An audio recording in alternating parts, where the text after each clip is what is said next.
bien. Ahí Qué me bueno, fijé qué en el bueno. casito, en el caso que estuvo atendiendo ayer. Sí, Era hombre, una ya no lesión, podían.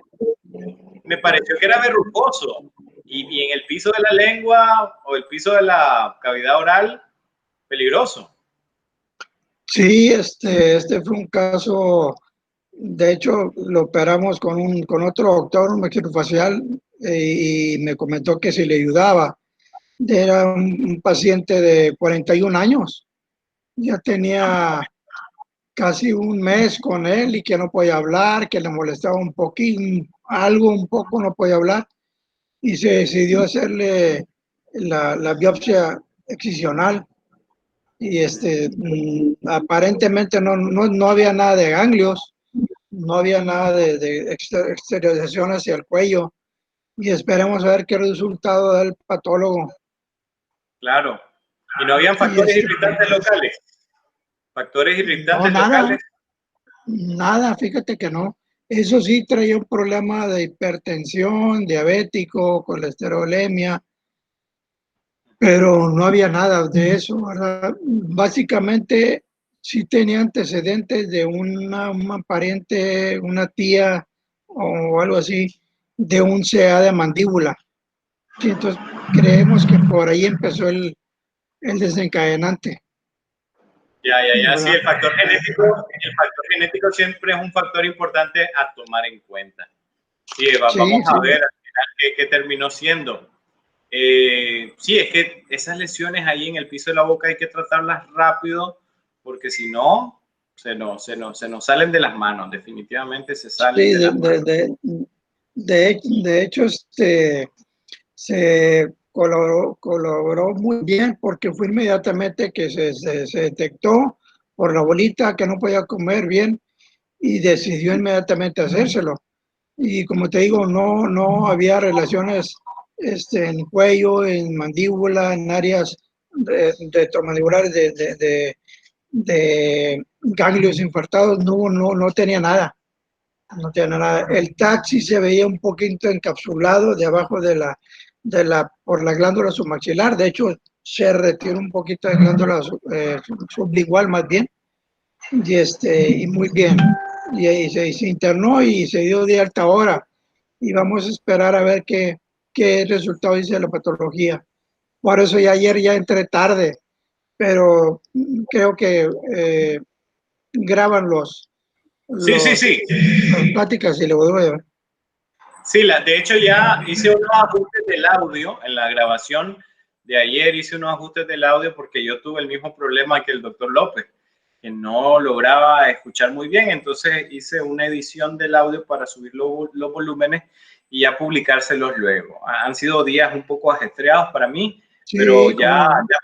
ya me pondré al día para subirle la charla de ayer y la charla de hoy también.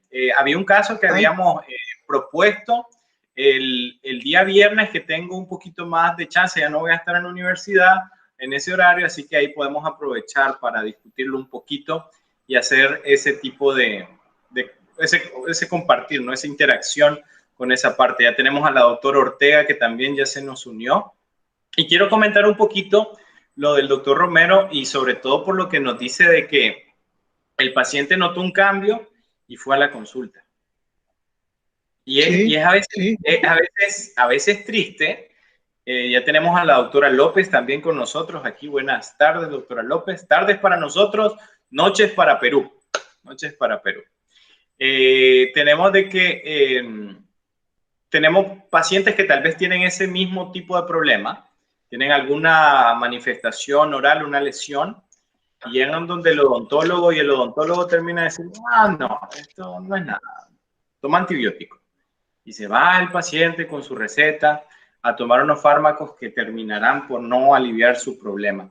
Eso es algo que tenemos que cambiar definitivamente, y está en cada uno de nosotros el poder hacer ese cambio significativo en la educación al paciente, porque a veces nuestros pacientes, yo me quedo asustado con un fenómeno.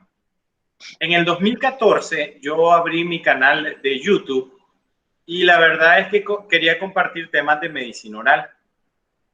Y así fui poquito a poco haciendo videos colgándolos ahí en la página, y en YouTube, y hay un video que se llama ¿Qué le está pasando a mi paladar?, que lo coloqué de un paciente, de una paciente que había visto que llegaba a la consulta por las fracturas de 2 premolares, que necesitaba una reconstrucción, hacerse unas endoncias, pero había una lesión en el paladar.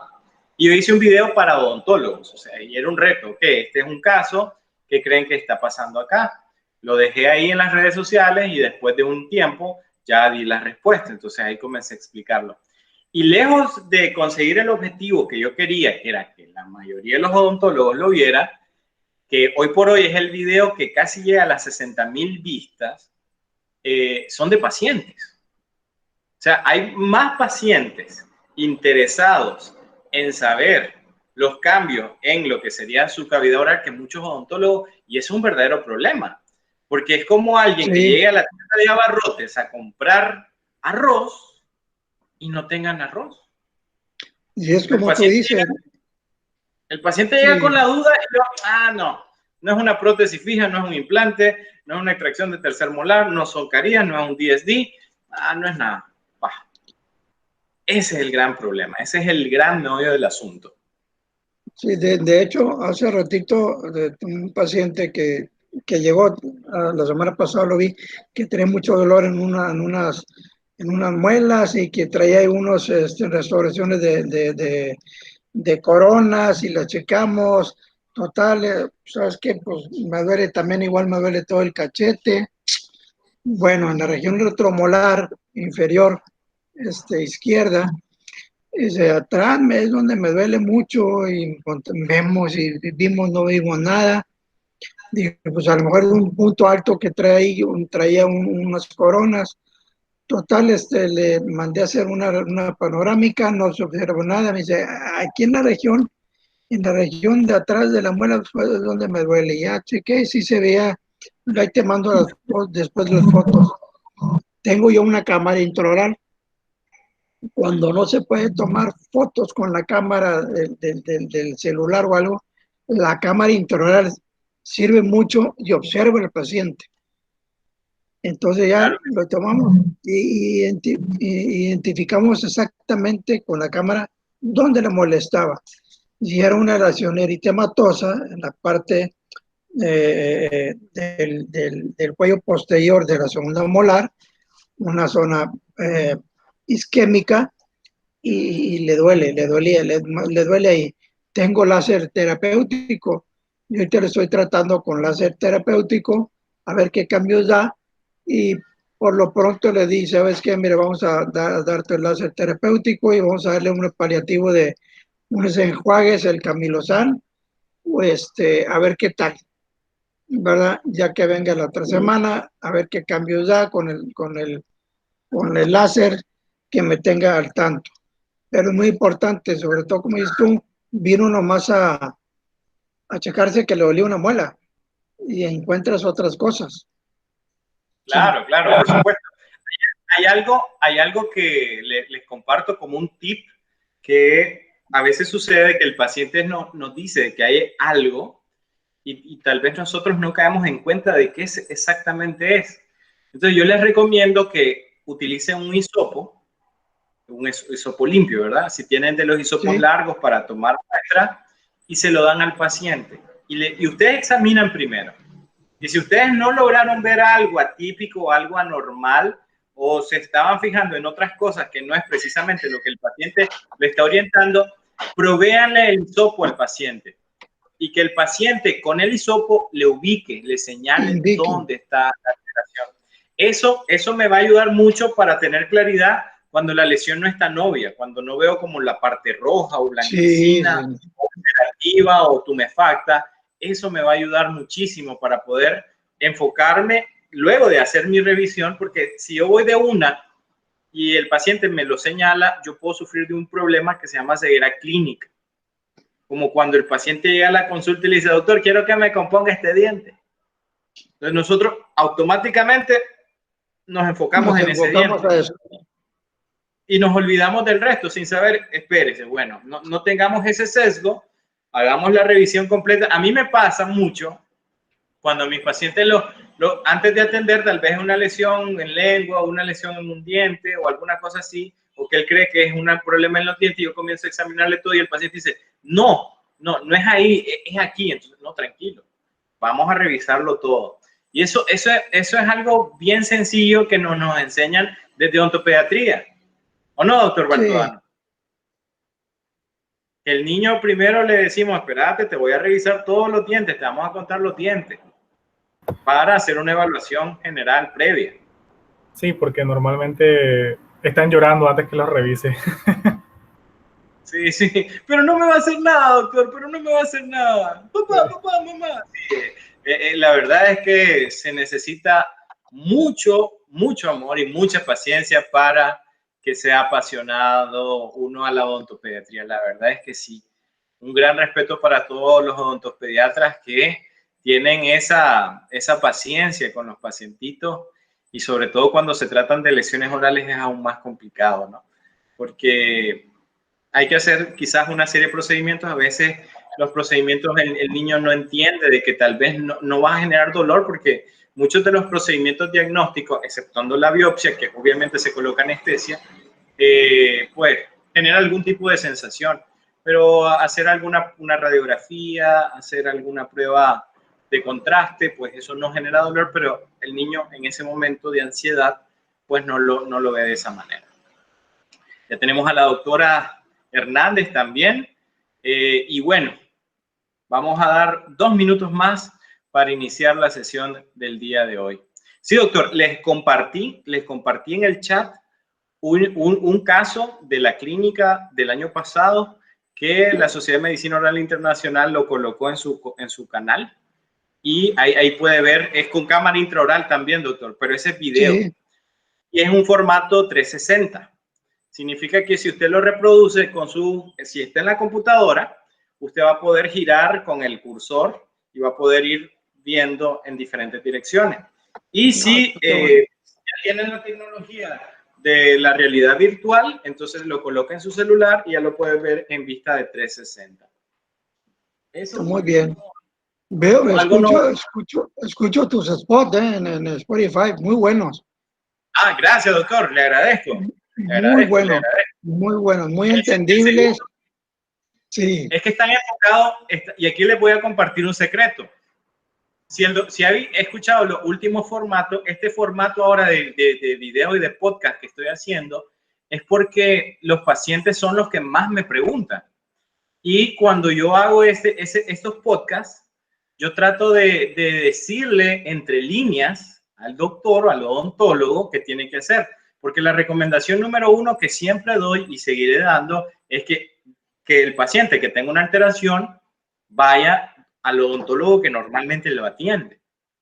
Y doy algunas pautas de lo que debería hacer el doctor, pero no diciéndolo esto es lo que tiene que hacer el doctor, sino que tu doctor va a hacer esto y esto como elementos básicos para el diagnóstico.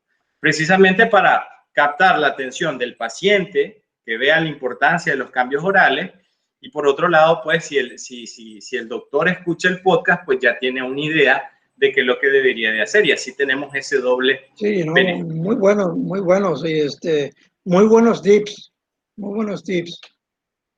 Gracias, gracias, doctor. La verdad que sí, ese tipo de comentarios hace que valga la pena esas horas de sacrificio de almuerzo y de sueño. Bien, pues vamos a empezar entonces. Ya tenemos a la doctora Moreno con nosotros y vamos a empezar con el tema del día de hoy. Ya saben, si tienen alguna pregunta, me la formulan en el momento. Voy a pedirle un favor a mis queridos doctores de Nicaragua, que si en algún momento se me va la señal, me manden un mensajito por WhatsApp para ver qué pasó, si acaso el internet nos falla. Entonces, bueno, vamos a seguir hablando de las lesiones reactivas, pero esta parte vamos a hablar de la segunda sección o segunda parte de las lesiones reactivas. Entonces, aquí vamos a hablar de lesiones blancas. Vamos a ver que unas lesiones blancas se pueden manejar relativamente de forma sencilla. Hay unas que pueden ser peligrosas, pero detectadas a tiempo se pueden manejar muy fácilmente, y otras pues que son alteraciones de la mucosa que también requerirán algún tipo de tratamiento y donde nosotros debemos de aprovechar también nuestra receta. Nuestra receta es un elemento adicional dentro de todo lo que tenemos para ofrecerle a nuestro paciente. Nuestra receta es como hacer un mock-up, nuestra receta es como hacer una impresión, es como tener un modelo de estudio, es una herramienta más que sirve para poder aliviar las necesidades de atención de nuestro paciente. Entonces ahí tienen en línea general el temario que vamos a desarrollar hoy, que es la estomatitis nicotínica, la leucoplasia. Ahí nos vamos a detener un poquito de tiempo porque si yo les preguntara, doctores, en una lista, en un top 100, del 1 al 100, ¿en qué lugar me ubicarían a la leucoplasia? Tomando en cuenta que no va incluido en este top la caries ni la enfermedad periodontal. Es un top de las patologías más frecuentes en cavidad oral. Si yo les preguntara, doctores, leucoplasia, ¿en qué posición me lo ubicarían?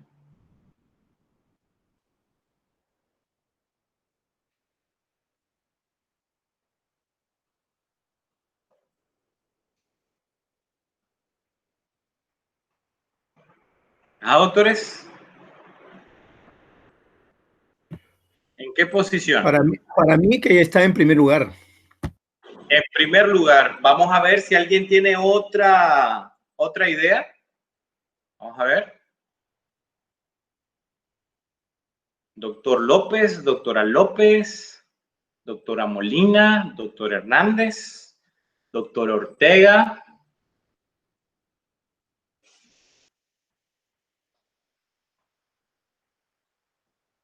¿Qué dicen? Igual la última, la primera, en primer lugar es la que se me hace más... Lo que dijo el doctor Reyes. El doctor Reyes. ¿Ok? ¿Qué ¿Sí? dice el doctor Baltodano? Sí, sí. No, es que el doctor Reyes había dicho la leucoplasia. El doctor Romero dice que está de acuerdo con usted. ¿Qué dice el doctor Baltodano? Creo que no está con nosotros ni la doctora Paladines ni el doctor Benavides hoy. ¿Qué dice usted, doctor Baltodano? No entendí. Si ¿en qué orden?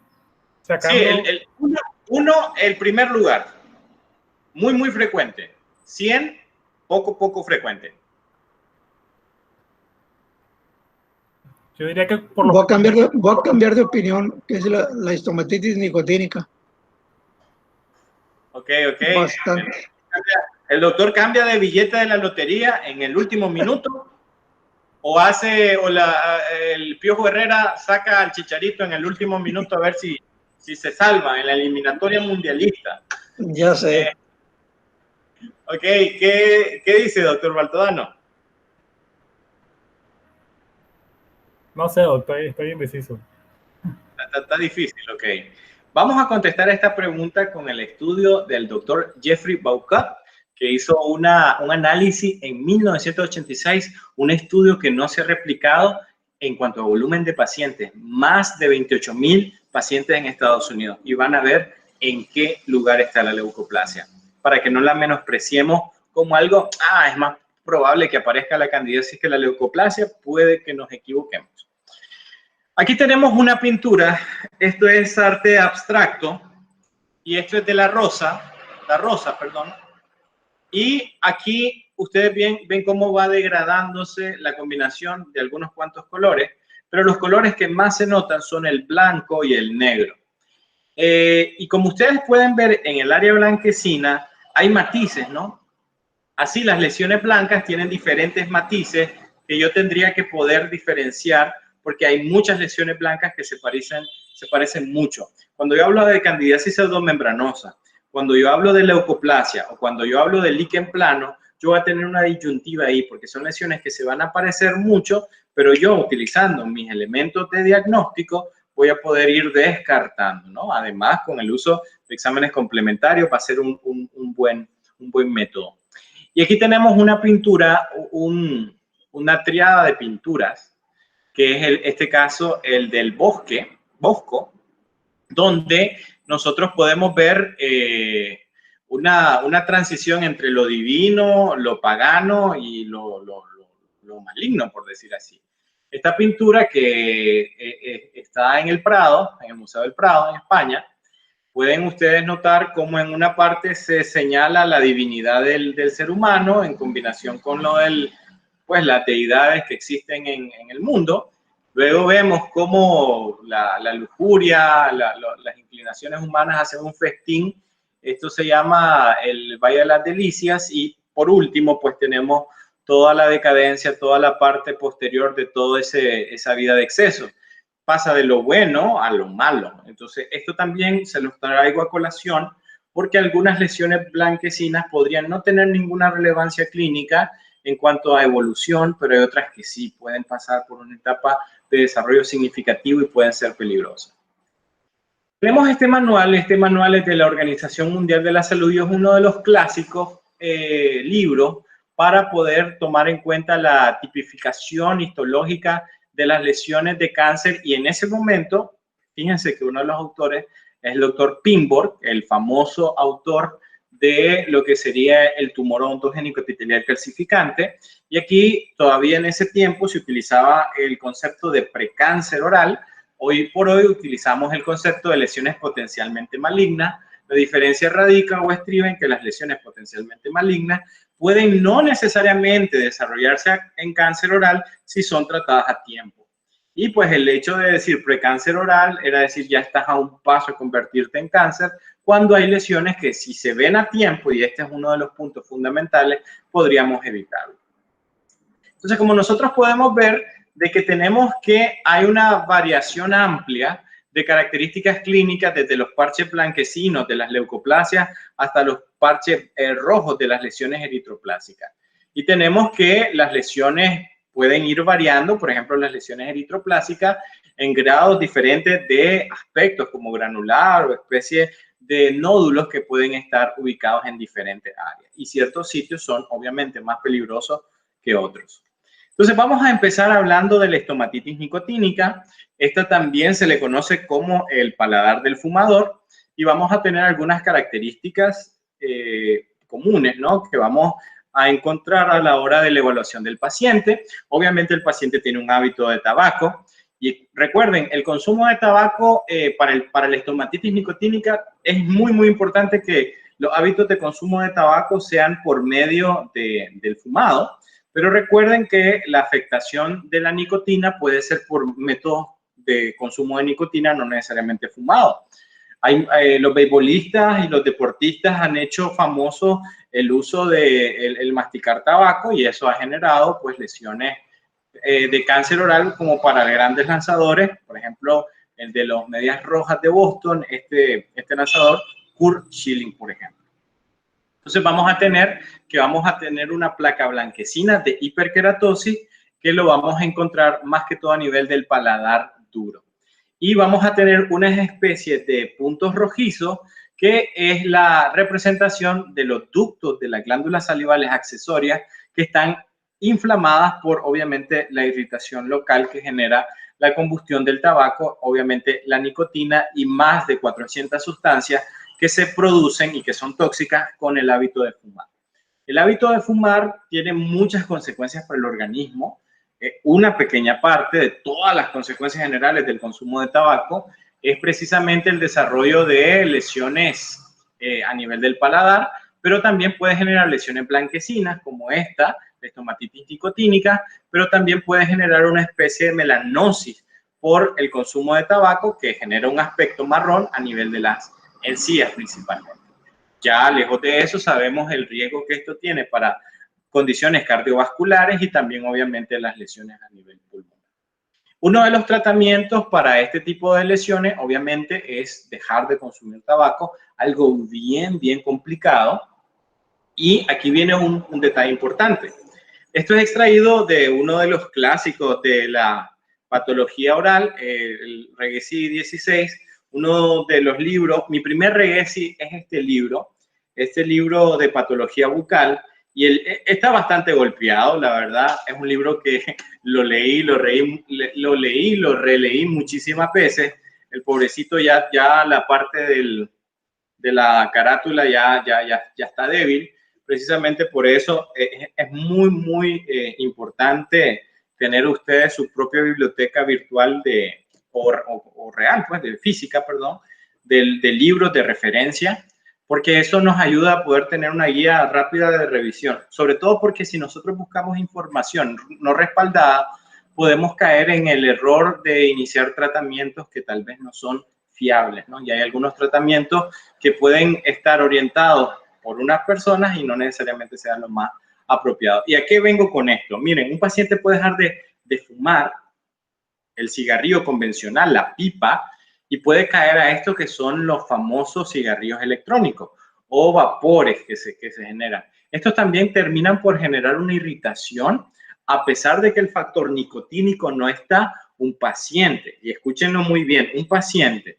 con estomatitis nicotínica no es recomendable que la forma de dejar de fumar sea a través del uso de los cigarrillos electrónicos o esos vapores artificiales que se utilizan a través de aditivos. Es una recomendación importante que tienen que hacer a sus pacientes porque es una mucosa que ya está susceptible a este tipo de cambio.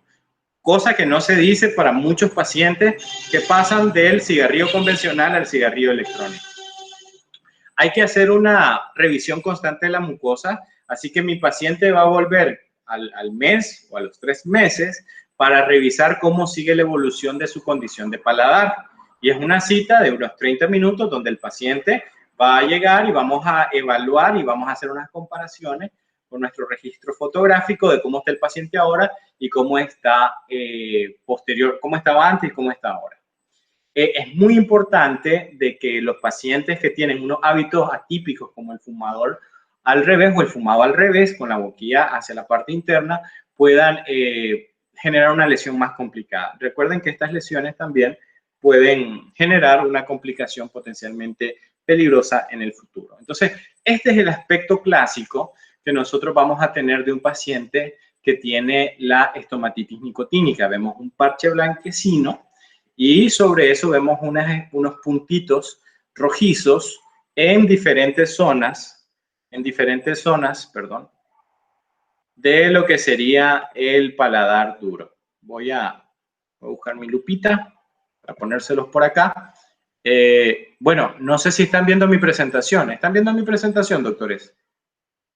Sí, doctor. Consulta. Ok, perfecto. Así es. Listo. Entonces, como ustedes pueden notar, aquí tenemos una especie de puntitos. Esos puntitos rojos que ustedes pueden notar a lo largo y lo ancho del paladar son conductos salivales, de glándulas salivales menores que están inflamadas.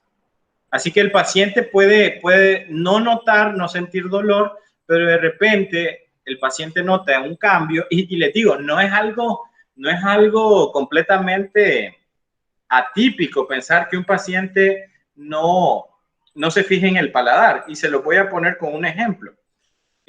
Voy a mostrarles, aquí están mis mensajes de WhatsApp, y esto es una foto que me manda un paciente hoy. No sé si se alcanza a ver ahí que dice hoy, y es un paciente que me hace la teleconsulta. Y es un paciente que me manda una foto de su paladar. Así que, lejos de pensar de que un paciente solo se fije en los dientes de adelante, en el labio y la lengua, el paciente está pendiente de cualquier cambio. Así que si el paciente llega a la consulta y él le dice que no sé, tengo algo raro en el paladar, y nosotros notamos esos puntitos rojos, entonces nosotros tenemos que indagar en historia si hay factores irritantes que podrían estar asociados a ese desarrollo. Puede ser el tabaco, ya sabemos de que muy probablemente se trate de una lesión de este tipo, y por otro lado también ver qué tipo de hábito tiene. Pregunto, el paciente llega hoy así, dígame, adelante. Para este tipo de lesiones, solo el tratamiento sería solo quitarle el factor que lo está produciendo, o otro tipo de tratamiento. Ok. Doctora, ¿quién me ha hablado? Doctor Hernández. Sí, así es. Correcto, ok, perfecto, doctora. ¿Cuántas citas usted necesita estándar, verdad? Estándar, promedio. para elaborar una prótesis total? Promedio, no se preocupe, doctora. Va a haber gente que la hay en menos citas. Dos citas. Tres citas. Ajá, doctor. Sí. ¿Cuántas citas, perdón? De 3 a citas a más, cuidado más, 4 citas. Ok, vamos a poner 4 citas. Vamos a usar ese número. 4 citas. Salvando la distancia, ¿verdad? 4 citas. Ahora, cuando usted tiene un paciente con este tipo de lesiones, así como usted dice, de 3 a más citas, eso usted le tiene que decir a su paciente. Si su paciente notó este cambio, usted mire, ya tiene garantizadas esas 3 citas a más, doctora. Si su paciente se notó eso y el paciente llega a la consulta, tiene garantizadas esas 3 citas a más. Y lo que tiene que hacer es ir haciendo un registro fotográfico en cada una de esas citas. El protocolo para cuando tienen pacientes así, el que yo recomiendo es, ok, la primera cita hacen la evaluación extraoral, evaluación intraoral. Fíjense que solo esté esta lesión ahí, de preferencia para, obviamente, estomatitis nicotínica. Como tenemos un factor de riesgo importante como es el tabaco, les recomiendo aplicar azul de toluidina sobre la zona. Hagan la prueba con azul de toluidina. Si se trata de estomatitis nicotínica, lo más probable es que les salga negativa su prueba. Ok, entonces en este momento vamos a iniciar una terapia en la que vamos a quitar el hábito del paciente o vamos a hacer hincapié en la sustitución de ese hábito. Y vamos a darle al paciente 2 semanas.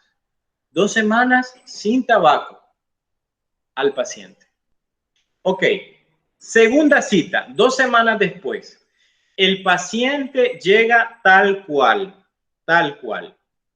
¿Qué pudo haber pasado, doctores? ¿Qué pasó? Que no dejó el tabaco. Sí, no, caso okay. Perfecto. Y yo le pregunto a mi paciente, ¿y usted dejó de fumar en esta semana? Y es un paciente promedio. No va a ser. Okay. Lo dijeron ustedes, no yo. Ya así saben que son los pacientes. Entonces, en la segunda cita, si se fijan, es un paciente que tiene diente. Entonces, ustedes le dicen al paciente, bueno, tenemos que confeccionar una férula o una plaquita obturadora, una plaquita que obture el paladar. Plaquita obturadora del paladar. Obviamente, él va a tener, puede ser un retenedor, puede ser alguna férula, puede ser algo que un retenedor les viene muy, muy bien. Colocan el retenedor, pero no lo activan, ¿verdad? Nosotros no queremos hacer movimiento dental o queremos generar presión en alguna zona u otra. Obviamente, este retenedor, su objetivo es cubrir el paladar. Entonces, le hablan acerca de la confección del paladar, el retenedor. Tiene que ser una cita para tomar impresión, otra cita para entregar, hacer los ajustes, hablarles de la higiene, que se le higienice. Eso es muy importante. Y luego viene la tercera cita. La cuarta, pues, porque si le hicieron un retenedor, esta sería la cuarta cita. Puede ser 2 o 3 semanas posteriores. Entonces, la lesión, si se trata de estomatitis nicotínica, aun cuando el paciente mantenga el hábito de fumado o lo vaya reduciendo, entonces ustedes van a notar un cambio en el aspecto de la mucosa. Entonces, ¿qué vamos a hacer en este? Puede ser mes y medio de seguimiento al paciente. ¿Qué decisión tomamos en este punto?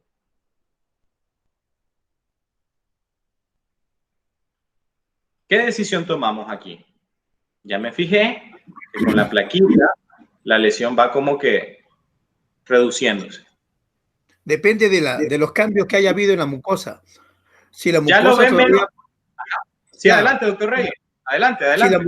Si la mucosa está disminuyendo en el aspecto del leucoplasia, entonces se sugeriría de que siga usando el aparato.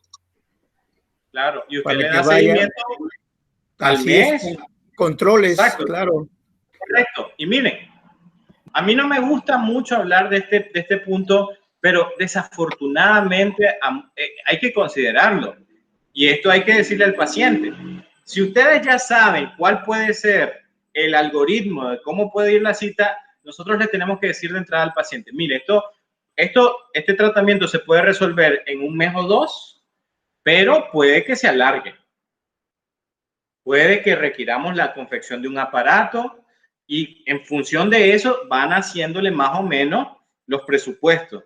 ¿Y por qué les digo esto? Porque el paciente le gusta que sepa qué puede pasar si el escenario se torna A o B. Porque si ustedes le dicen, no se preocupe, vamos a ver qué pasa. No nos vemos muy profesionales y el paciente puede minimizar el problema. Ahora, si nosotros notamos que bajó el aspecto blanquecino de esta lesión producto del aparatito removible, entonces yo tengo que insistirle al paciente, mire, ha reducido significativamente su hábito de fumado, porque si usted no deja de fumar, va a tener que tener esa protección su paladar. Si usted paulatinamente en estos meses deja de fumar, deja o va reduciendo hasta, pues, obviamente superar la adicción a este tipo de hábito, entonces usted dejará de usar su aparatito removible. Doctor. Entonces ya el paciente, dígame, adelante, doctor Baltodano. Disculpe, me parece que normalmente esto puede venir acompañado de sequedad bucal, ¿no? Sí, serostomía, claro. Claro que entonces, sí. También se podría, como digo yo, pues, como parte de la terapia, sugerir el uso de algún producto que ayude a la hidratación de las mucosas. Claro que sí, doctor. El asunto está de que, si no, o sea, aquí el punto importantísimo es el hábito de fumado. Y si no lo sustituye, pues tendríamos pocas alternativas. Ahora, lo otro es que el paciente puede tener un nivel de flujo salival normal. Entonces ahí vamos a tener ese otro inconveniente. Sí sería bueno hacer una prueba de generación de saliva. Eso lo vamos a hablar en lesiones de glándulas salivales. Y sobre la línea, pero muy buena intervención, doctor, sobre esa línea construimos la atención por citas al paciente. Les pregunto, si el paciente llega hoy así, la segunda cita programarían biopsia. Sí, bueno, como si el paciente ha mejorado, dice usted. Cita 1, así. Okay. Cita 2, le hago la biopsia. Sí la haría porque es una lesión precancerosa. O sea, puede ser. Yo no la haría. Según mi criterio, pues le haría la biopsia, pero no sé. Ahí dígame usted. Ok, ¿qué piensa el resto? Yo creo que no, doctor. O sea, creo que volvería doctor Ortega, a enfatizar en los hábitos del paciente y trataría de indagar un poquito más en la historia clínica antes de pensar en mandar una biopsia por las características de la lesión. Si me permite. Adelante, doctor Reyes.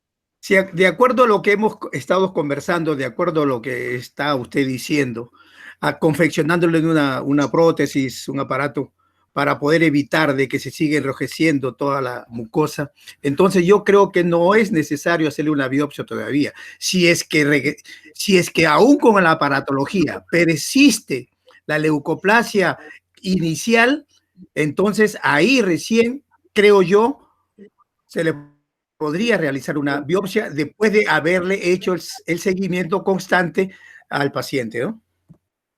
Perfecto, doctor. La verdad es que sí, estoy de acuerdo con la postura del doctor Reyes y la doctora Ortega. Haciendo una biopsia, hay que pensar también en el postoperatorio.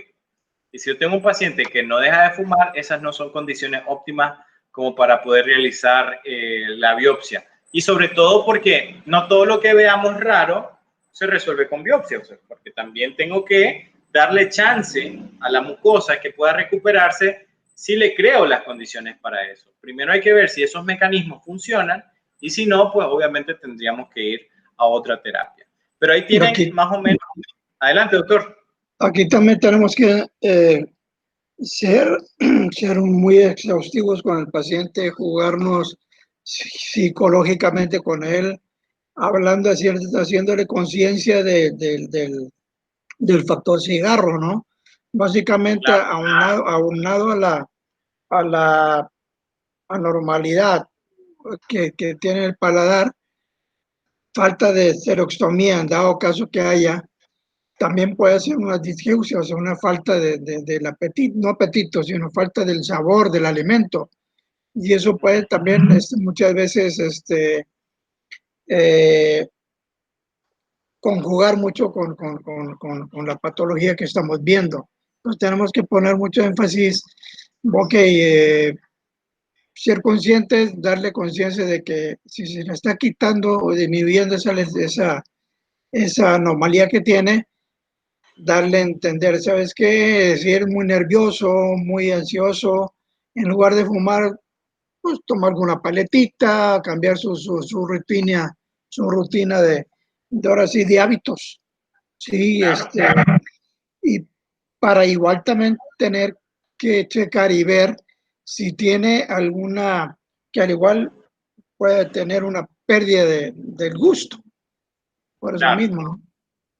por supuesto, claro que sí. El fijarnos en todos estos pequeños detalles nos hace generar la diferencia.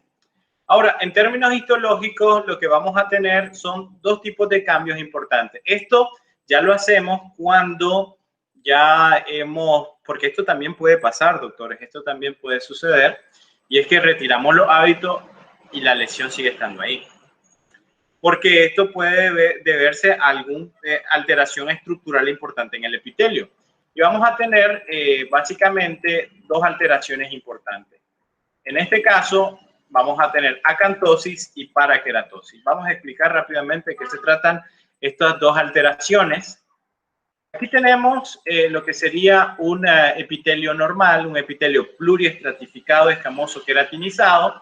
Y por este otro lado tenemos un tejido epitelial pluriestratificado, escamoso, queratinizado, pero con paraqueratosis.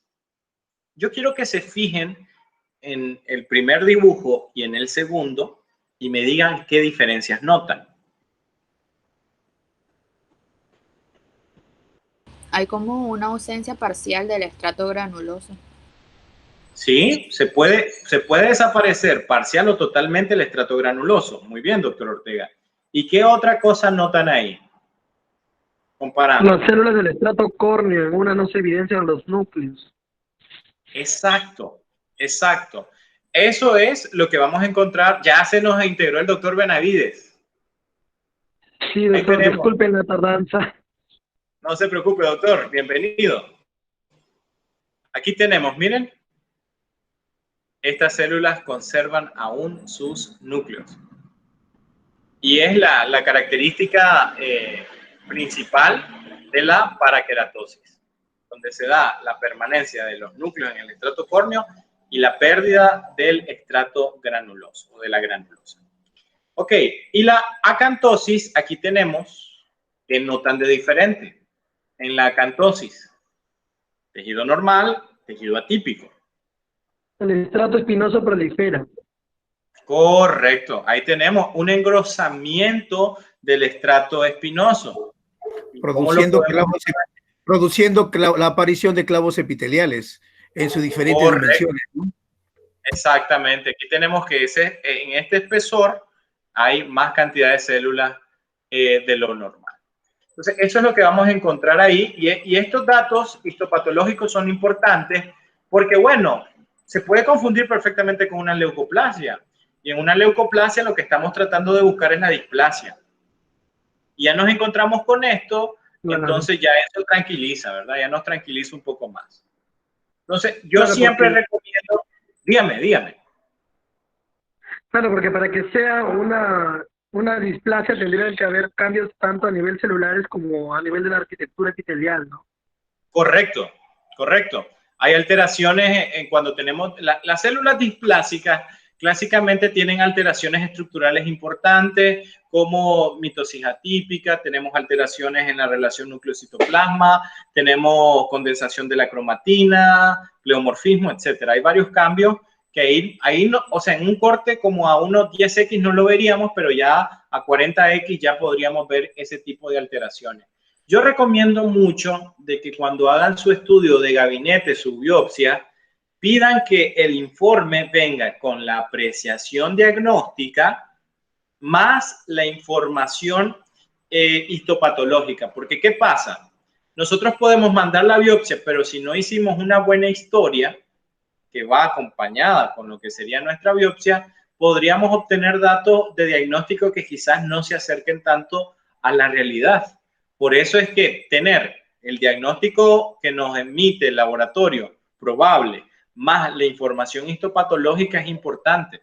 Yo se los ponía de ejemplo de que cuando nosotros mandamos una radiografía ortopantográfica o una panorámica, nosotros recibimos la radiografía de vuelta y quien le toca interpretar es al final a nosotros. Igual con las partes histopatológicas, porque eso puede, pues, obviamente llevarnos a una mejor apreciación diagnóstica. Entonces, muy bien. Luego caemos a este gran y fascinante tema de las lesiones leucoplásicas. Aquí me gusta mucho cómo el Reguesi lo plantea en función de esta parte. Ya se lo voy a poner en grande. Acá. Los factores de riesgo tenemos el tabaco, el alcohol, deficiencias nutricionales, pero también podría ser desconocida. De hecho, la leucoplasia idiopática, que esa es su clasificación, el tipo específico, es un paciente que no colecciona ninguno de estos factores de riesgo y termina por desarrollar esa placa blanquecina. Y es más difícil de tratar porque cuando yo tengo un paciente con hábitos del alcohol o el tabaco o problemas nutricionales que genera la necesidad muchas veces del uso de antioxidantes para disminuir, pues, las alteraciones celulares, es que si es idiopática, ¿cómo lo combato?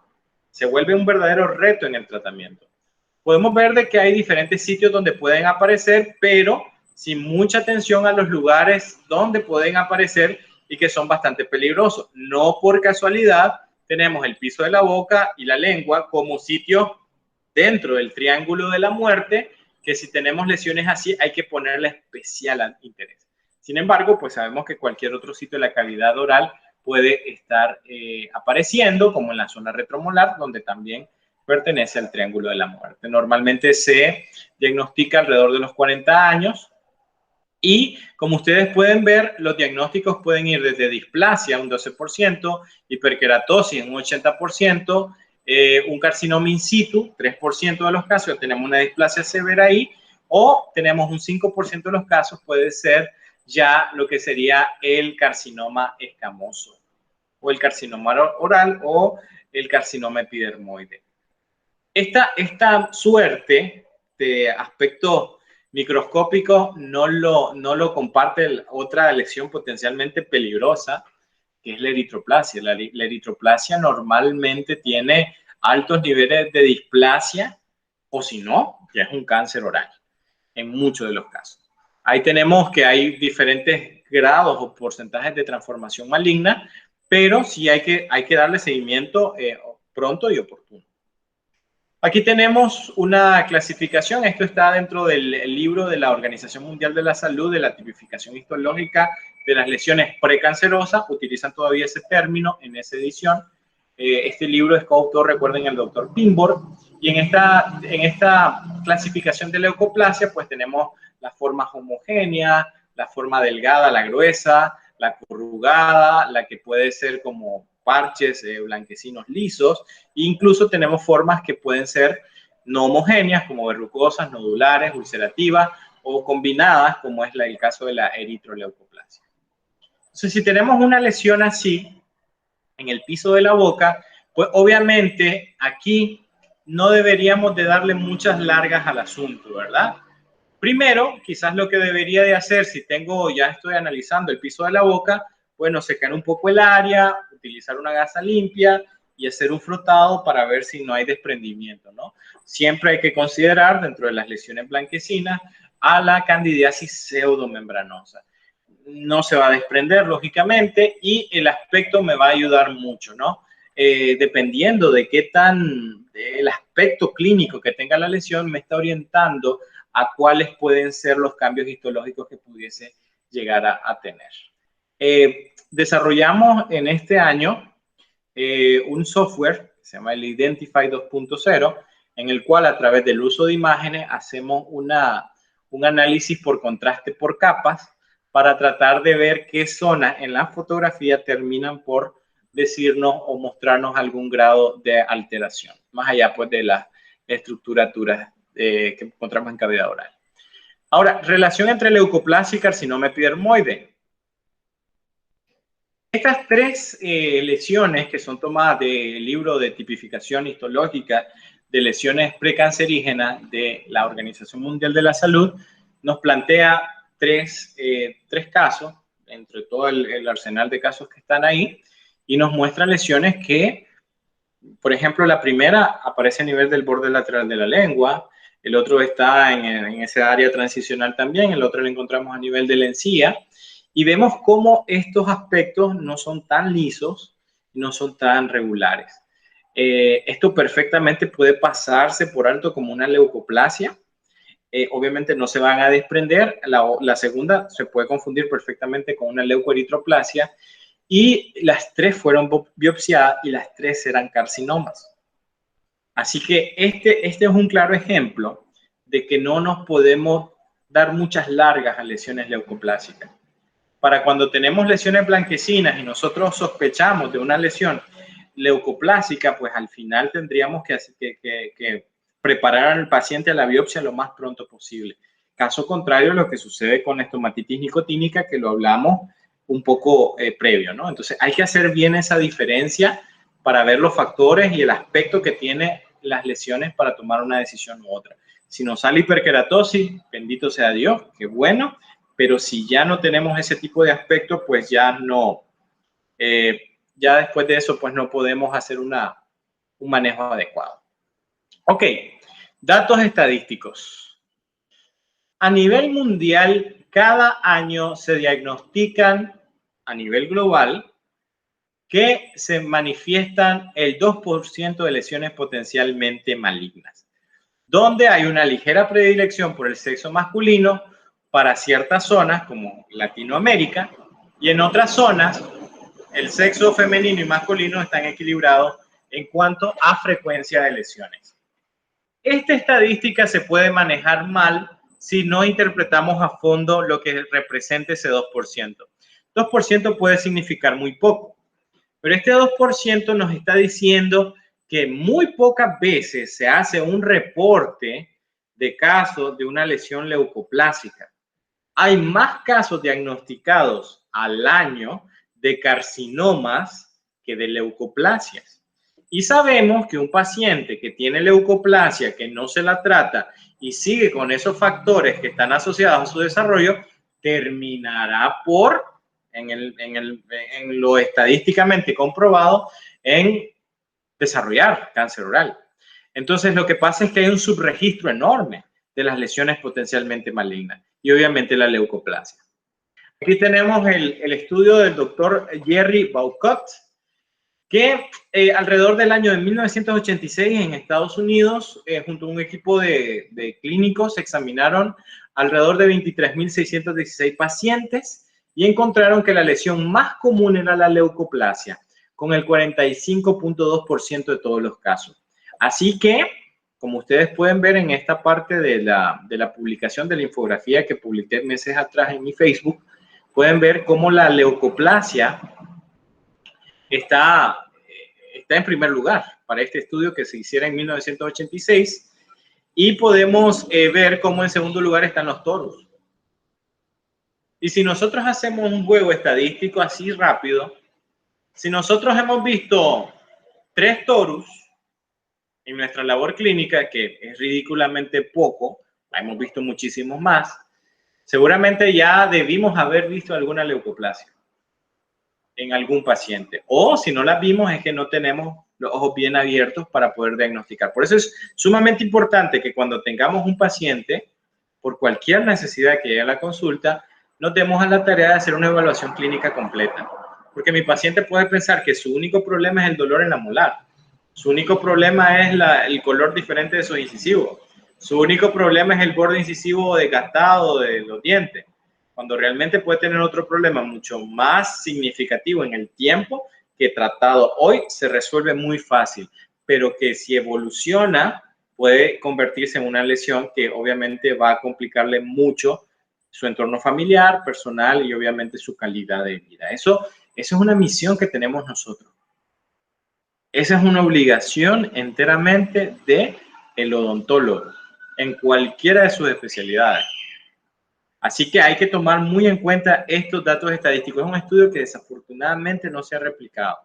Y la verdad es una lástima porque hoy en día necesitamos saber si este comportamiento cambió o no cambió.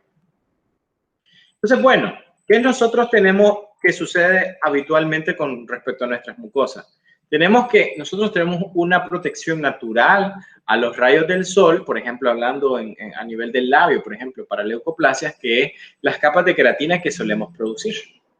Eso impide que la radiación UV penetre con facilidad a estratos más profundos de nuestras células epiteliales.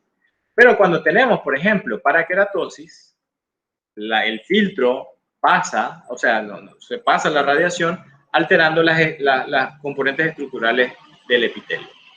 Entonces, mucho importa la cantidad de queratina que estemos produciendo, pero también el tipo de queratina. Porque si tenemos una pobre cantidad de queratina, esto puede pasar, pero si también tenemos una queratina que no es muy buena, termina también por pasar esto mismo. Y esto es un daño acumulativo. Tenemos que dentro de la clasificación de las leucoplasias tenemos las homogéneas. Aquí tenemos una forma homogénea delgada, la menos, y la más, una gruesa. Obviamente aquí el factor determinante es el tiempo. Obviamente el paciente también colecciona factores de riesgo. Ahora, ¿cómo hacemos nosotros para tratar este tipo de lesiones? ¿Vamos a hacer una biopsia cuando tengamos leucoplasias homogéneas, delgadas o gruesas? Yo creo que todavía no. Podemos apostar a que el paciente mejore si suprimimos los hábitos. Pero ¿cómo hago yo para convencer al paciente que haga los hábitos? Bueno, mire paciente, vamos a darle 2 semanas quitando los hábitos. Si usted no deja los hábitos, lo más seguro es que esta lesión permanezca tal cual. Y en ese caso tendríamos que hacer la biopsia. Pero ojo, paciente, si después de 2 semanas su lesión homogénea gruesa pasa a homogénea delgada, no tan drásticamente, pero sí el aspecto va a volverse un poco menos intenso, entonces significa que vamos por buen camino. La reposición celular, el recambio celular está haciendo su trabajo y terminará por eliminar a todas esas células que están en estratos alterados del epitelio. Si no, nos vamos a tener que enfrentar a una biopsia. Y es bien importante que le hablen de los costes de esto y de la necesidad, porque a veces los pacientes dicen, ala, si no hago esto, terminaré haciéndome una biopsia y eso implica tiempo, recursos económicos y también tensión por parte estrés del paciente. Entonces, con esos tips el paciente puede tener más posibilidad de seguir esas recomendaciones. La idea es que si es homogénea gruesa, pase a delgada, después de un tiempo de delgada, obviamente la lesión desaparezca, tomando en cuenta que los factores irritantes o factores de riesgo están presentes en el paciente. Estas lesiones de leucoplasia homogénea son bien circunscritas y tienen bordes definidos. Fíjense muy bien, un tip muy importante para las leucoplasias. En el estudio del doctor Baucat vimos cómo los torus son más frecuentes que las lesiones, las leucoplasias son más frecuentes que los torus y muchas leucoplasias no las vemos porque no secamos las mucosas. Una leucoplasia, esta leucoplasia homogénea delgada, si está húmeda, la mucosa no la van a ver. Así que cuando ustedes tengan a su paciente, sequen la superficie y revisen. Porque puede ser que por la saliva terminen por no ver ese cambio cuando se trata de lesiones homogéneas delgadas. La gruesa sí se nota. El problema de la gruesa es que no la vean, que se vayan por la restauración del diente, la extracción del diente, la confección de la prótesis o la endodoncia y dejen a un lado pues lo que sería esa lesión blanca, que a veces, o sea, he tenido casos de doctores que le han dicho a su paciente que eso es algo normal, haciendo referencia a la línea alba. Pues la línea alba es algo que se manifiesta a nivel de los carrillos, pero no como una placa, no como un área. Y como les decía, está la delgada y aquí tienen la gruesa. Luego tenemos las formas no homogéneas. Estas no tienen muy buen pronóstico porque aquí ya vemos alteraciones celulares importantes.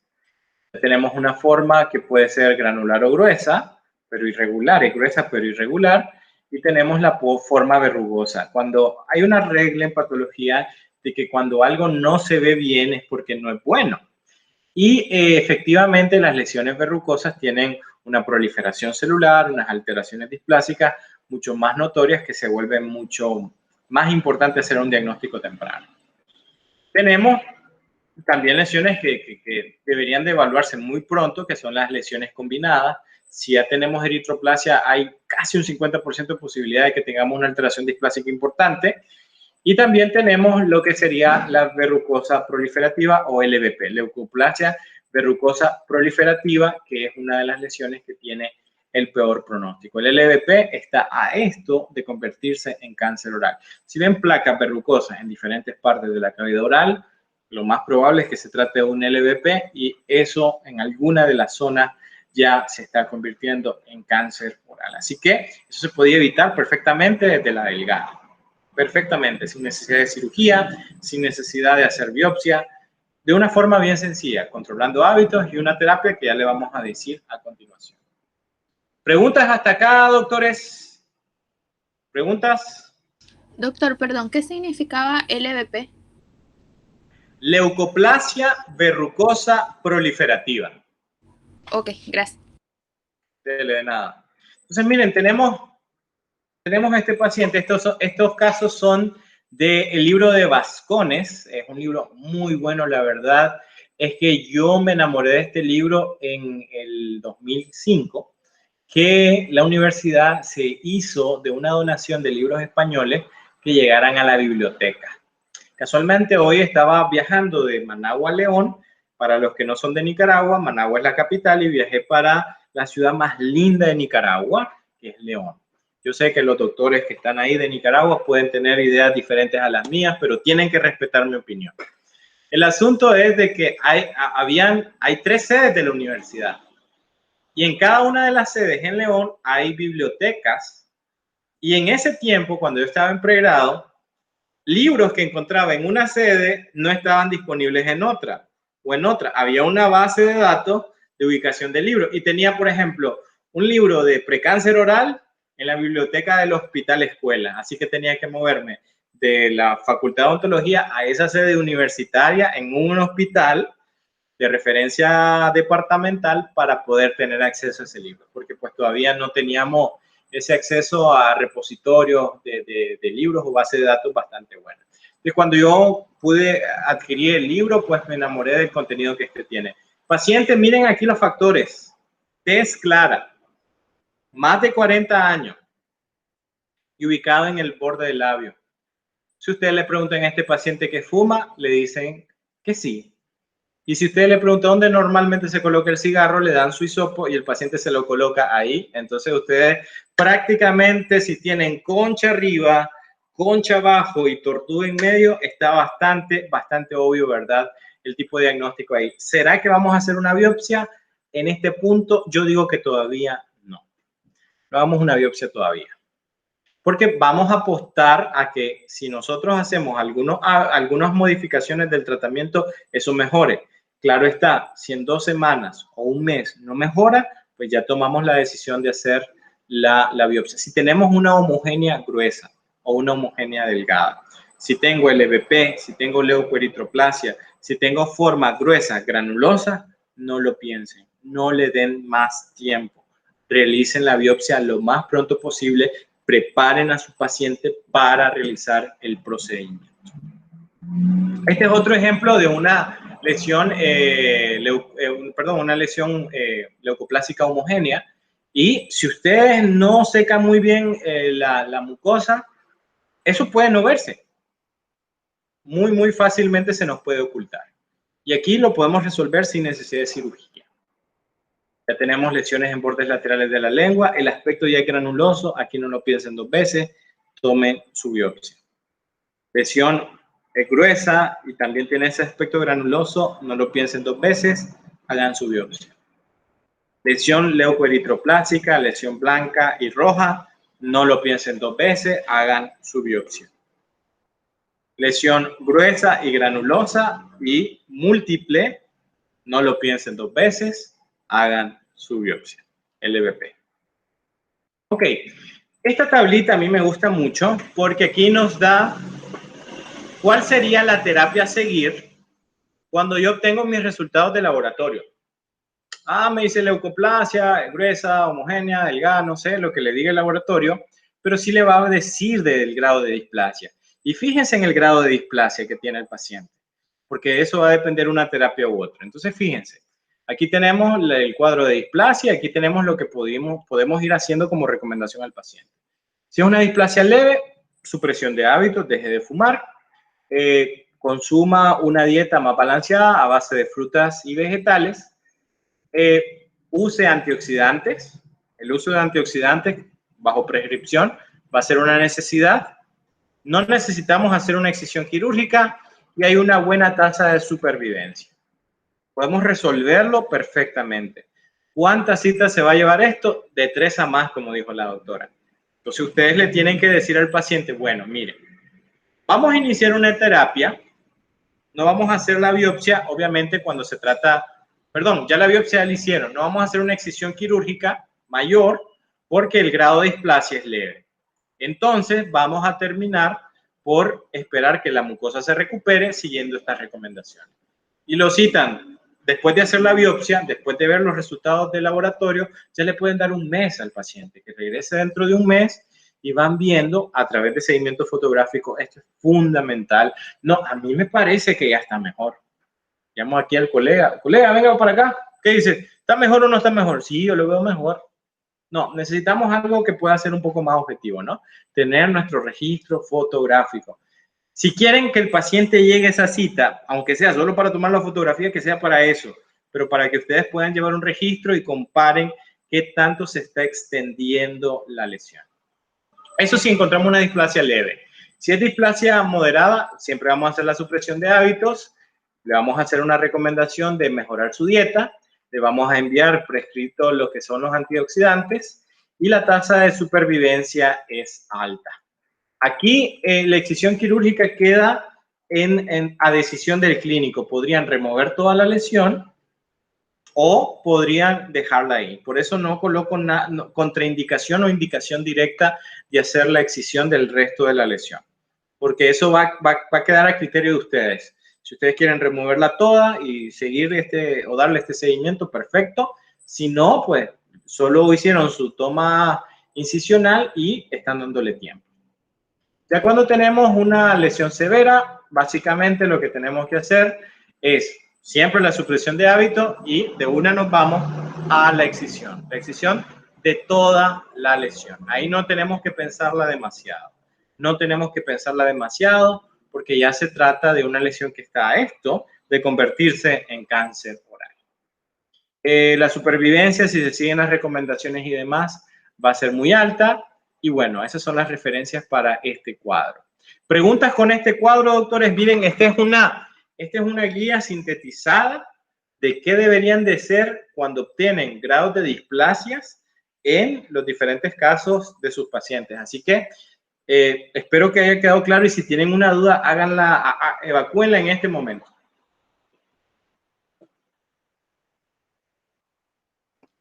De antioxidantes, de recetarle vitaminas,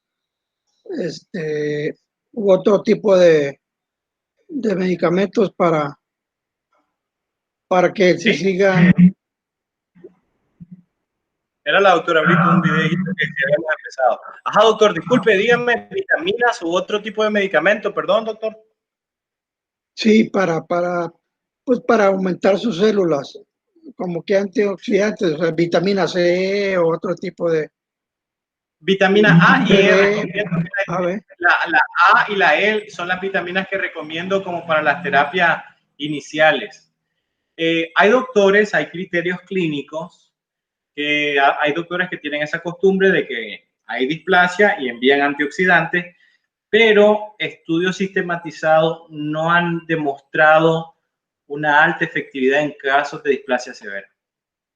Por eso es muy importante considerar de que después de hacer la excisión quirúrgica, quizás los antioxidantes no generan un gran cambio o algo significativo.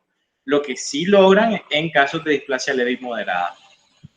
¿Ya? Entonces, esa parte hay que tenerla ahí bien clara. Si usted desea, eso no quita, doctor, que si usted considera, usted cree usted le tiene fe a usarlo posterior a la intervención, pues no hay ningún problema. No le va a hacer daño al paciente. Pero desafortunadamente los estudios sistematizados no han demostrado un avance significativo, o sea, como que no hacen la gran diferencia en este tipo de casos.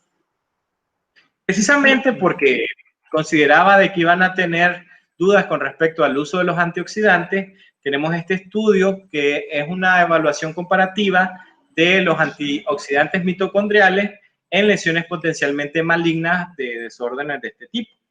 Y como le comentaba al doctor, este estudio que es recién del año pasado, demuestra eso, de que es mucho más efectivo en etapas iniciales, cuando usted tiene una displasia leve, tiene una displasia homogénea. Incluso en este artículo hubieron 10 casos en los que no se hizo biopsia porque tenían una displasia leve y terminaron mejorando. Entonces, por eso muchas veces la biopsia podría no tener que hacerla de forma habitual, siempre y cuando soy muy enfático que se trate de displasia, que se trate de una leucoplasia homogénea delgada. Yo normalmente el protocolo que sigo, dígame, adelante, doctor Reyes. Doctor, justamente estaba yo pensando en eso, ¿no? Dependiendo del grado que tenga la displasia, se puede aplicar lo que usted ha mencionado. Ahora, se puede utilizar también la cirugía, pero la cirugía tendría que ser radical en la medida que ésta puede ser recidivante. Claro, es que el seguimiento, ese paciente que usted atiende por esto, se tiene que casar con usted, doctor, en el sentido de que tiene que estar llegando a citas control. No es como que ya le tomamos la muestra y se acabó esto. No. Esto es el inicio. Y aquí tenemos que estar bajo supervisión. Y el día que este paciente recaiga, que me refiero a retomar hábitos tóxicos, eso puede ser un problema. Les voy a mostrar un caso de la práctica privada sobre esto. Pero muy bueno lo que nos dijo el doctor Reyes. Y aquí tenemos este artículo, este es un poquito más viejo, pero tiene unos fundamentos de los tipos de antioxidantes, que es de terapéutica dermatológica. Si quieren cualquiera de estos artículos, me lo hacen saber y se los mando vía correo electrónico para los que puedan revisar. Y habla de la vitamina y hace especial énfasis en la vitamina A y la vitamina E como antioxidantes. Entonces, cuando tenemos lesiones, como les decía, como una leucoplasia homogénea delgada, la logramos descubrir, el paciente probablemente no llegó por eso. El paciente llegó por cualquier otro tipo de necesidad odontológica, por un chequeo general, por una limpieza, por un cambio de restauración, lo que ustedes quieran. Y ustedes descubren una leucoplasia homogénea delgada, entonces ustedes hablan con el paciente, le explican sobre todo lo que hemos hablado de la necesidad de la atención y vamos a mandar antioxidantes. Mandamos quitamos el hábito, ¿verdad? Hablamos de mejorar los hábitos dietéticos, restringimos el consumo de carnes a 2 días a la semana, como una recomendación dietética importante. El consumo de tabaco, pues dejarlo. Aunque es bastante difícil para muchos pacientes, yo no tengo que esperar que el paciente deje de fumar de golpe, ¿no? Pero que sí vaya reduciendo su consumo. Y eso la mucosa lo va a reflejar conforme pasen los días.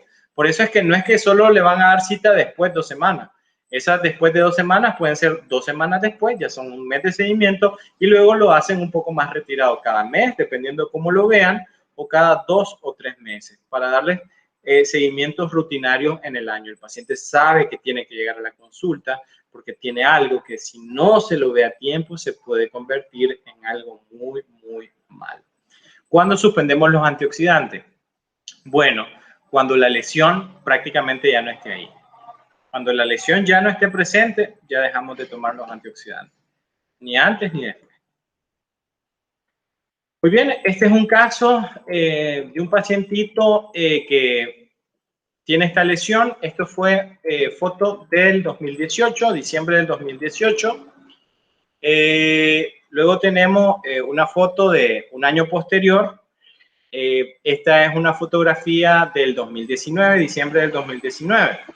Este paciente llega a donde su odontólogo y el doctor, pues el paciente le dice que tiene esa mancha blanca, que no le duele en la lengua y que pues, no sé, le preocupa que puede ser. El doctor lo maneja como candidiasis e inicia una terapia de 3 meses con nystatina. Obviamente la lesión no mejora y pasado un tiempo, entre que iba a donde otro doctor, le recetaba otro tipo de fármaco que no era enfocado en este tipo de lesiones y después de un año el paciente tiene este tipo de lesión, un aspecto de la lesión más amplia. En enero del 2020 le hacemos la biopsia de la lesión que marcó positivo a la suldetoloidina. Ya en el 2020 ya lo revisamos nosotros. Y en marzo del 2020 está así. Ya hay un área blanquecina que está relacionada a lo que sería la higiene, pero aquí sucedió algo. Previo a la biopsia, el paciente había dejado de fumar, tuvo una crisis de ansiedad, recayó con el cigarrillo y después, esta fue la foto previa, la última que les voy a mostrar, y cuando vemos esto ya tenemos la biopsia mostró una displasia moderada, entonces nosotros mandamos una terapia, un antioxidante por más tiempo, y esta es una foto, perdón, ya de lo que sería mayo de este año. El paciente solo estamos, esta pequeña área blanquecina que ustedes ven acá, no marca positivo ante la prueba azul de toloidina, y como este paciente tiene un aparatito protésico que genera contacto con la lengua, sospecho de que es una hiperkeratosis friccional en esa zona. Entonces, esto es el resultado que le podemos dar. Fíjense que este es un paciente que prácticamente tiene 1 año y medio de seguimiento. Y el paciente tiene que estar claro de que tiene que estar llegando constantemente para hacer una evaluación del mismo. Y obviamente una terapia farmacológica cuando sea necesario para su abordaje. Entonces aquí tenemos más o menos lo que sería un flujograma. Una pregunta. Dígame. Una pregunta, dígame, ¿los antioxidantes se aplican solamente por vía oral o por vía de la ingesta? ¿O se puede aplicar también mediante toques o por, no sé? Bueno, aquí le voy a decir en mi experiencia lo que he visto, doctor. Cuando nosotros hacemos las formas tópicas de la aplicación del antioxidante, no logramos generar el factor de penetración en el epitelio, sobre todo en los estratos más basales. Las soluciones tópicas, porque son preparados que uno hace, no están disponibles o no hay muchos laboratorios que lo hagan así, sino que la ingesta sistémica. El efecto de la ingesta sistémica es acumulativo y los resultados lo va a ver 15, 20 o un mes después de la terapia, así que hay que tener paciencia. Así que con 2, 3 dosis, pues obviamente no va a cambiar nada, pero es un efecto acumulativo que se logra con el tiempo prolongado de su uso. Eso es lo que ha demostrado ser más efectivo, doctor. Gracias. De nada, doctor. Pues aquí tenemos, dependiendo de lo que nos dé los resultados de hiperkeratosis, pues hay que remover la causa. Si hay displasia, pues hay que ver bien de qué se trata, qué tipo de displasia es. Si es una displasia severa, pues va a haber una necesidad de excisión, más observación, donde pueden haber recurrencia. Si hay recurrencia, se hace una redisección de la lesión, o si no hay recurrencia, pues se tiene que dar su supervisión o seguimiento. Puede ser también que ya se trate de un carcinoma y eso pues implica una terapia oncológica, ¿verdad? Una terapia por cáncer, ¿no? Específicamente. Así que puede variar desde algo que no tenga tanta relevancia clínica a algo que sí ya sea un poco más peligroso. Entonces, piso de la boca, ¿cómo me la compran esta, doctores? Delgada, delgada, gruesa, granular, eritroleucoplásica, proliferativa. ¿Cómo me la compran, doctores? Esa leucoplasia.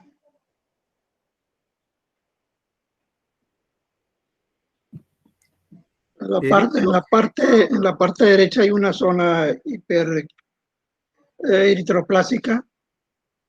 Rojiza. Y en la parte izquierda, una zona leucoplata. Ajá. Sí. Aquí, De los dos. sí, hay de las dos, pero hay tipos de lesiones que nos generan esta ambigüedad. Por eso, para no hacer una biopsia innecesaria, por eso hay que utilizar los métodos de contraste. Es importante.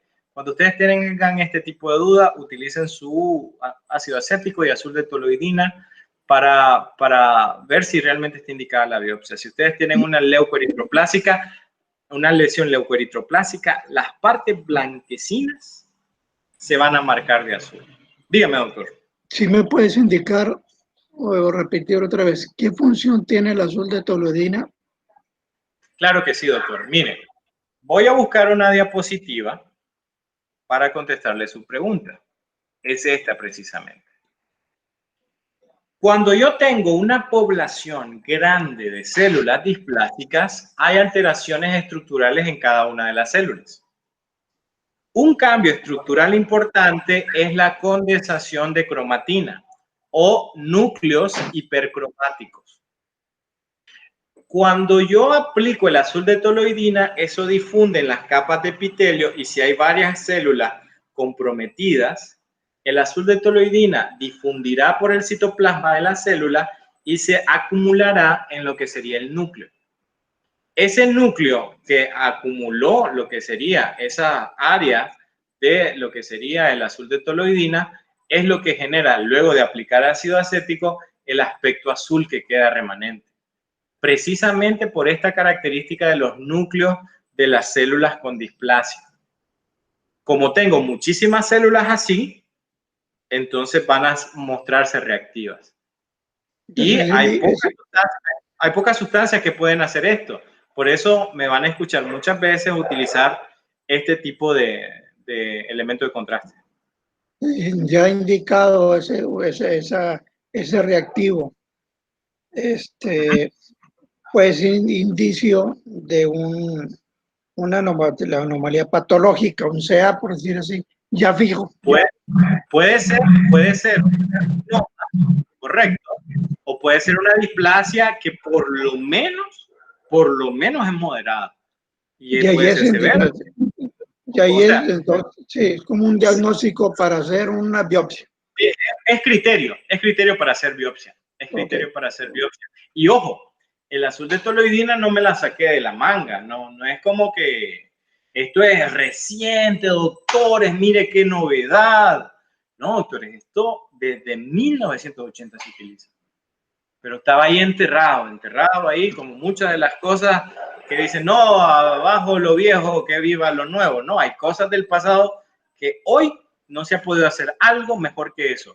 Aunque sí, hay métodos de contraste, pero los métodos de contraste utilizan como su gol estándar el azul de toluidina, y lo que hacen los aparatos para no tener que aplicar nada y poder hacer eso es utilizar un contraste de luz, pero incluso no es tan fiable como el azul de toluidina. Y es ridículamente gracioso que un aparato que cuesta $3,000, literalmente cuesta $3,000, no es tan efectivo como un líquido que no cuesta ni 100.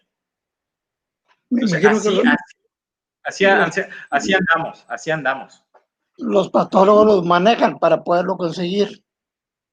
Sí, yo les sugiero a los doctores de México que lo pidan vía UNAM, el kit de diagnóstico precoz del cáncer oral.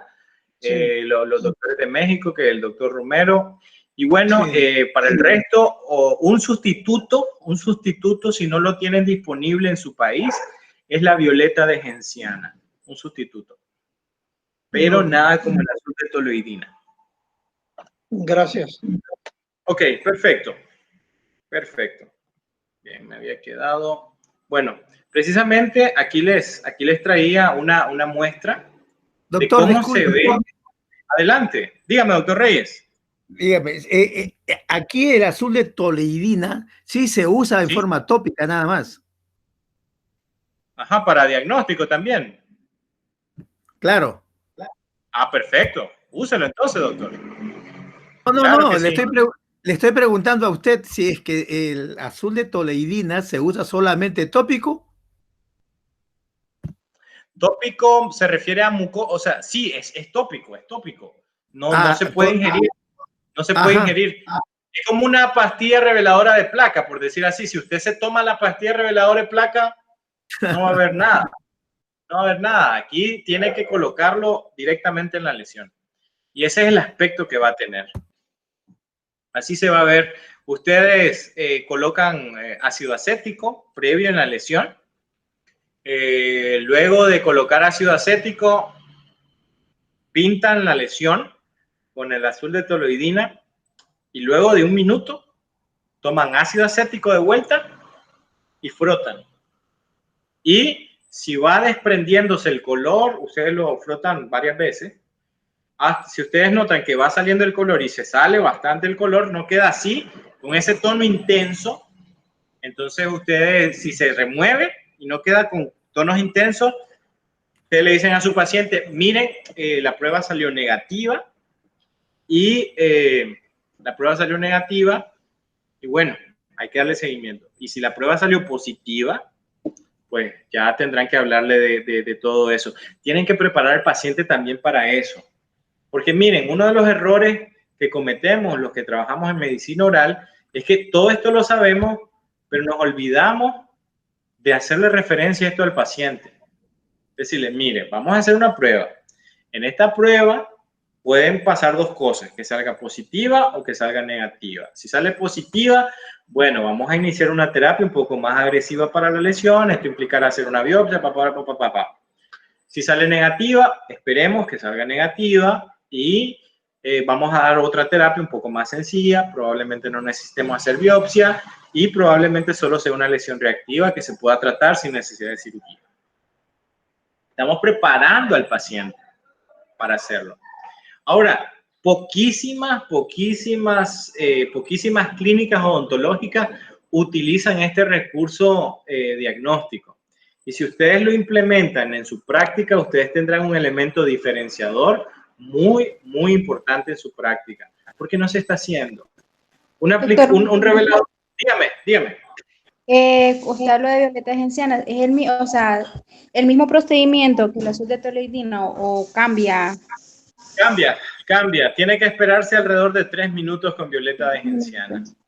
Ok. Sí, cambio con el otro con 60 segundos, 1 minuto es suficiente.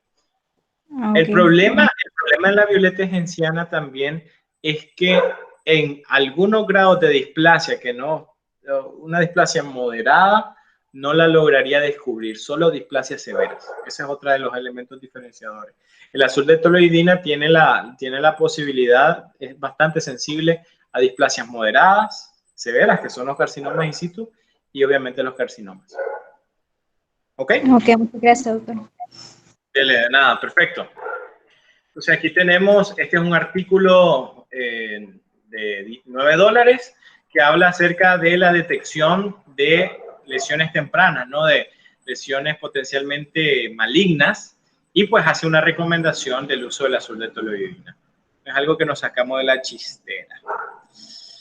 Y pues como pueden ver aquí, la presentación clínica del cáncer oral es muy variable, así que si nosotros tenemos un método para el diagnóstico de los tejidos blandos para detectar cualquier anormalidad, es esencial en la atención primaria.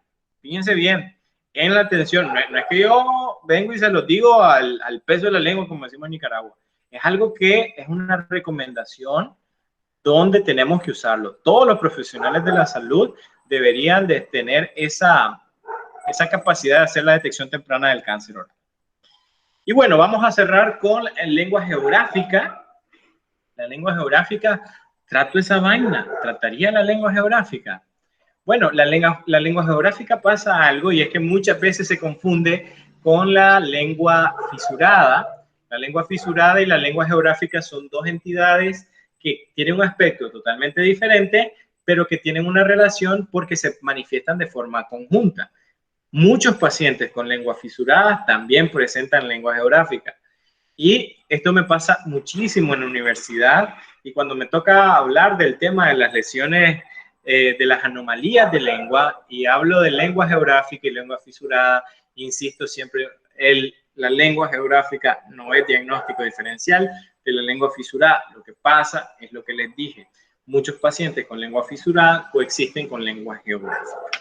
Entonces, aquí lo que nosotros tenemos que entender es que esta lesión genera un área de depapilación. En algunos casos nos puede llegar a confundir con etapas iniciales de una anemia plásica. En otros casos nos puede confundir con lo que sería el desarrollo de una lesión ulcerativa por artritis reumatoidea, pero normalmente si son en pacientes un poco más jóvenes o adolescentes y tenemos la historia de que aparece y desaparece, porque lo que sucede es que las papilas se atrofian y luego de que hay ciertos factores irritantes que se sacan de la ecuación, las papilas regresan y se repuebla lo que sería de papilas. Entonces aquí tenemos, miren, aspectos de lo que sería la lengua geográfica o la estomatitis areata. Todas estas áreas que ustedes ven acá, más lisas, son áreas depapiladas. Aquí cuidado confundir esto con una leucoplasia, ¿verdad?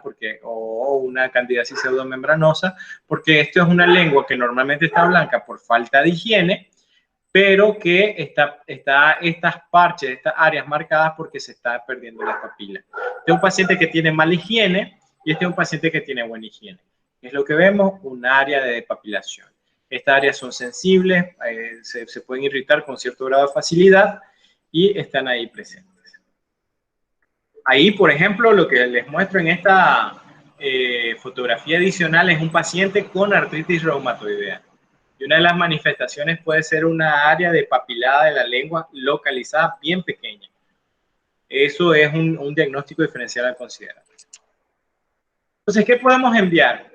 Bueno, cuando tenemos una lengua geográfica que esté asociada a fisuras, nosotros podemos mandar nistatina. Nistatina va a ser una buena opción para ayudar a que no se nos complique o alargue el tiempo de la lengua geográfica.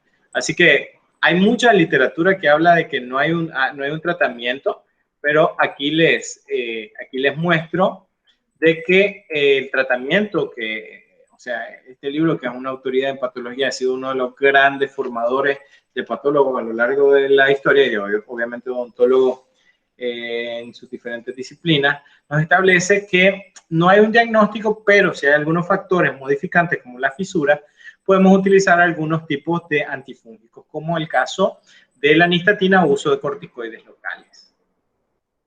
Tenemos nistatina cuando hay fisuras. Incluso si no disponen de nistatina en suspensión, pueden usar bicarbonato de sodio con cuidado, preferentemente la nistatina. Si queremos utilizar corticosteroides, vamos a utilizar dentro de esta lista que es los parámetros farmacológicos de la terapéutica en la clínica, vamos a utilizar esta gama de opciones. Tenemos que la dexametasona tópica 0.01% se puede utilizar. Dexametasona tópica de 0.01%. Podemos utilizar también el butirato de hidrocortisona tópico, 0.01%. Estas son opciones, ¿no? Ustedes fíjense en su droguería, fíjense en su farmacia, al final, ¿qué es lo que encuentran, no? Si tienen uno u otro, ¿verdad?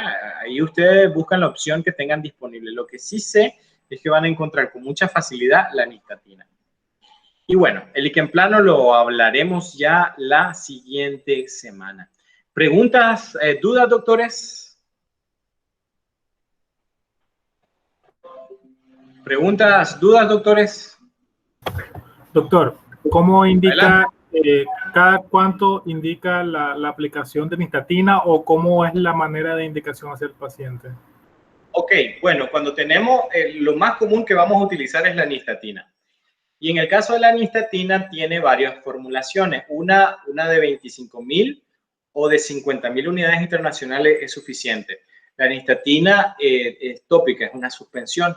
Así que usted puede recomendarle, como es un frasquito como de 60 o 30 ml, es un gotero, usted le va a decir a su paciente que con una gasa limpia se seque primero con cuidado la lengua.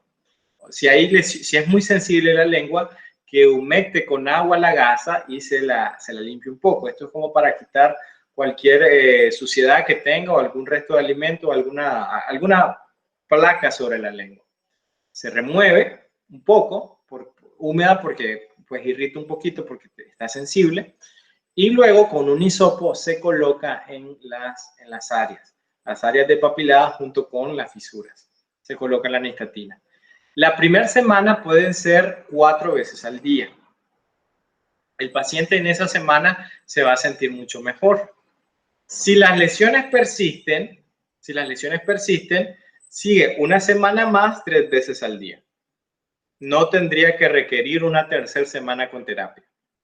Hay pacientes que utilizando 4 veces al día, al tercer día ya se sienten mucho mejor y al cuarto día de esa misma semana podemos hacer el cambio a 3 veces al día.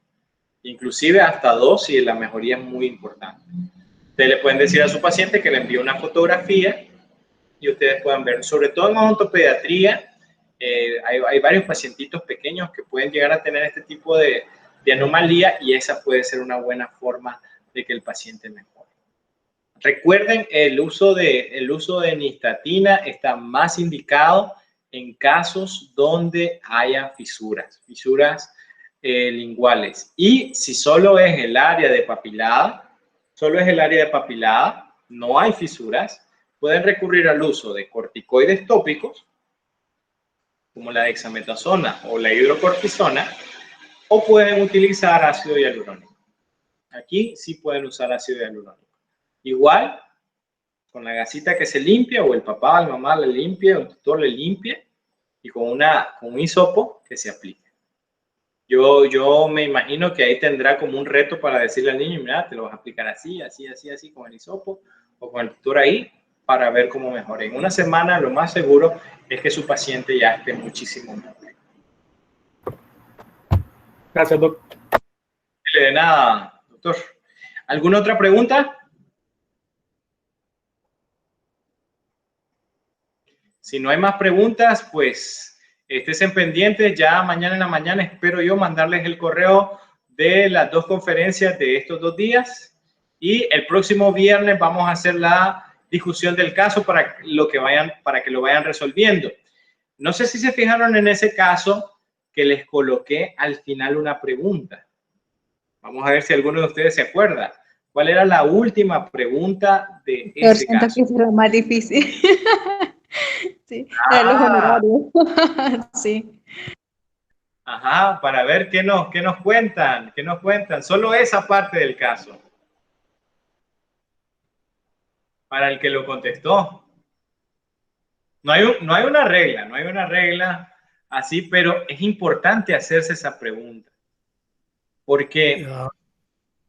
¿Cuál fue la pregunta? Disculpe. La de los honorarios. ¿Cuánto le cobraría al paciente por atender en el caso 1 que les presenté? Bueno, si se trataría de la ampolla, el pénfigo vulgar, que yo creo que debe ser, entonces hacerle el seguimiento, yo le cobraría más o menos unos 700 soles, que viene a ser más o menos como $220, algo así. Yo le pregunto algo, doctor Reyes.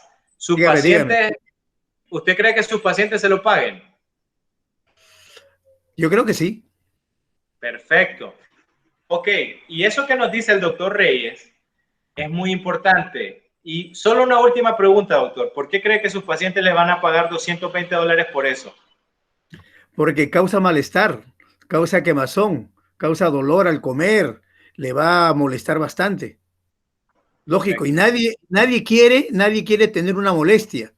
Nadie quiere siquiera tener un resfrío. Por eso, y si es en boca, peor todavía, ¿no? ¿Escucharon lo que dijo el doctor Reyes?